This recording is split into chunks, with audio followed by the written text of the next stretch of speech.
everybody, welcome back to my channel. My name is Pinky. I'm a clinical pharmacist practitioner. So today I'm going to discuss about antidepressants. So obviously in this COVID-19 pandemic, depression is quite a common problem, isn't it? So in practice, basically, I have come across many patients being depressed, and obviously for depression, in order to treat depression, when the cognitive behavioral therapies, when any kind of behavioral therapies doesn't work, obviously we need to prescribe medications like antidepressants, right? So before I prescribe antidepressants to any patient, I tend to explore the patient's ideas, concerns, and thoughts about antidepressants, what they know about antidepressants, are they aware of the side effects, and then obviously a step is taken forward. So the most common thing which I will definitely mention to a patient is that all antidepressants, they do have a very slow onset of action, and improvement will be seen after 2 to 4 weeks, but there can be side effects early in the treatment which usually settles down. And not to stop the antidepressants as soon as a patient feels well, as this increases relapse. Once the patient feels well, antidepressants needs to be continued for a period of at least 6 to 12 months, depending on the condition being treated, basically to reduce the risk of remission. This is very important when I prescribe antidepressants to a patient. To inform this information is very important. The first line to treat depression, the antidepressants which comes as first lines are a class of medications which are known as basically SSRIs. So SSRIs are the first line. So under SSRIs, there are many different kinds of antidepressants such as sertraline, citalopram, escitalopram, then fluoxetine, paroxetine. So basically there are side effects as well, but the side effects with these medications are usually a bit low. And with these SSRIs, okay, obviously I don't tend to use any kind of medical jargons when I tend to describe about antidepressants. So SSRIs are basically selective serotonin reuptake inhibitors. So there are a class of antidepressants, and if I prescribe this class of antidepressants to an elderly patient, I have to keep this in mind that their side effects needs to be monitored quite closely. The side effects basically include increased risk of bleeding. So I can obviously I will inform the patient that if there is any symptoms of gastric acidity, gastric problems like acid reflux, or any unusual symptoms, do let us know. So with these SSRIs, basically there is increased risk of bleeding, and usually omeprazole, like any heartburn tablets, usually helps a lot. Sometimes, especially if the patient is on in ibuprofen, naproxen, and diclofenac, which are anti-inflammatory medications, or taking aspirin. With SSRIs, another problem is low sodium level, which is very common as well in the elderly patients. So obviously, again, any unusual symptoms like headache, dizziness, nausea, vomiting. And citalopram and sertraline, these are two medications which falls under SSRIs, and usually they have got fewer interactions. And other kinds of medications which falls in under SSRIs as well, they are known as fluoxetine, paroxetine, and fluvoxamine. There are quite increased risk of interactions with these medications. Now, how easy to stop this medication? So paroxetine and venlafaxine, usually they got very short half-life, and discontinuations are therefore more likely. And so another medications which also falls under SSRIs are busulfane, and it is usually prescribed by secondary care, not by us. We are the primary care. And so this is like, the tips and things about choosing an antidepressants as a first line, and which category of patients I'm choosing, like elderly patients, and what are the tips or what are the things I need to discuss with the patients. I'll give all the informations. And obviously the most important thing is, do read the patient information leaflet. It's very, very important before taking any medications. There are many health problems, right? So for depression, obviously the first line is, as I said, SSRIs, selective serotonin reuptake inhibitors, and examples are like sertraline, escitalopram, citalopram. And if the SSRIs doesn't work, there is another class that is known as like sertraline, norepinephrine reuptake inhibitor, such as duloxetine, venlafaxine can be used. And then there is also like generalized anxiety disorder. I'm gonna make separate videos on these topics at some other time. And for generalized anxiety disorders, again, SSRIs are a choice, like sertraline, escitalopram, citalopram. And alternatively, again, other SSRIs can be tried, or SNRIs like duloxetine, venlafaxine can be used. Then there is like social anxiety disorder. For social anxiety disorder, usually the first lines are like sertraline, escitalopram. And if they don't work, then paroxetine, venlafaxine, fluvoxamine can be used as well. And for panic disorders, there are again SSRIs, citalopram, sertraline, paroxetine, escitalopram, and alternatively other different kinds of, if one doesn't work, another SSRIs can be used. And there are other alternatives such as imipramine, clomipramine. They're off licensed, but sometimes, yes, they are used for panic disorders as well.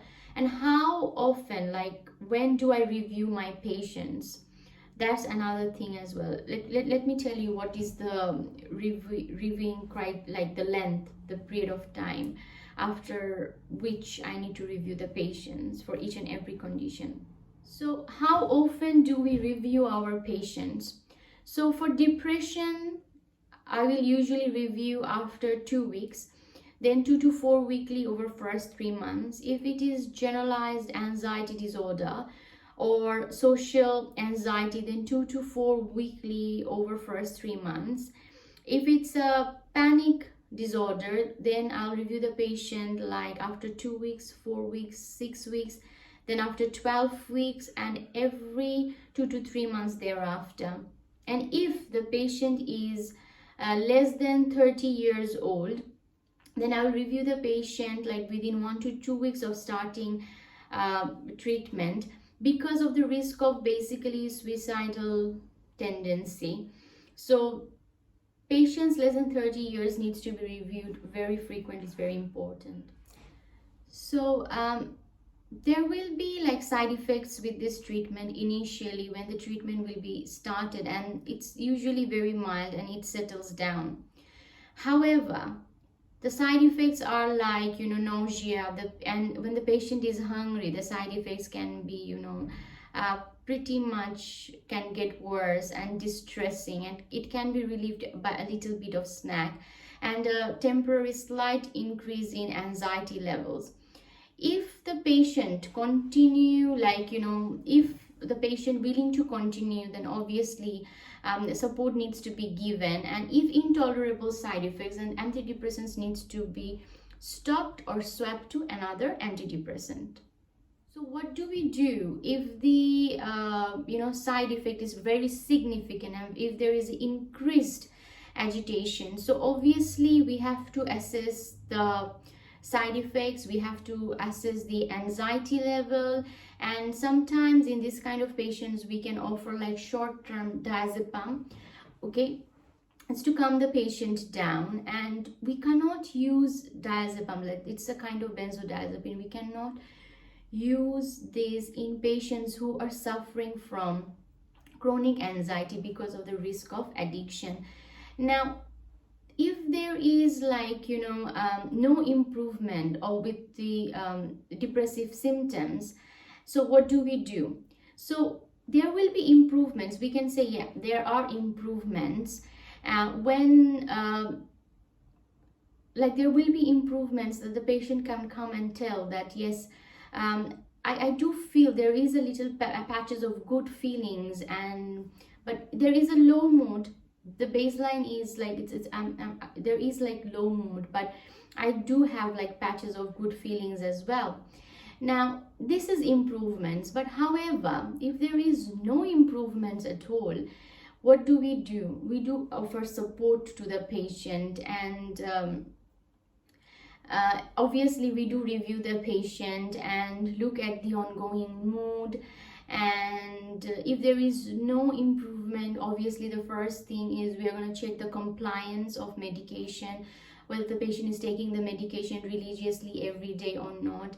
And if there is no response after 3 to 4 weeks, then obviously we will think of switching them from one antidepressant to another. Say for example, if citalopram is prescribed at the first stage and no improvement, nothing at all after 4 weeks, then obviously I'll think about another antidepressant. Okay, and there are like switching protocols as well. It can't just be switched like that. This is because the patient can have like discontinuation symptoms if you just switch one depressant to another, and the discontinuation symptoms can be terrible. So what are the discontinuation symptoms of antidepressants? When you stop antidepressants, what are the discontinuation symptoms? So the discontinuation symptoms, when that is like when you stop antidepressants, it is quite, if you just stop an antidepressants abruptly, there will be discontinuation symptoms such as restlessness, irritability, insomnia, unsteadiness, anxiety, stomach upset. And so that's why we say, like, wean off gradually. Like, don't stop antidepressants just like that. Say for example, sertraline, if a patient is having 100 milligram, I'll say, okay, fine, from 100 milligram you come to 50 milligram for 7 days, then see how you feel. It's all about you, how you feel. If 50 milligram, okay, fine, you're managing well, then from 50 milligram you make the tablet into half for another 7 days and see how you feel. Okay, and just gradually wean yourself off. Reduce the dose like every 7 days into half and wean yourself off. It varies from individual to individual patient basically. And obviously with mild discontinuation symptoms, obviously we're going to provide the support. But if the discontinuation symptoms is like profound, or if it is like significant, we will consider reintroducing the antidepressants once again, and then again maybe choose something to a drug which has got like long half-life such as fluoxetine, and then reduce the dose slowly. So antidepressants can be quite tricky, all right.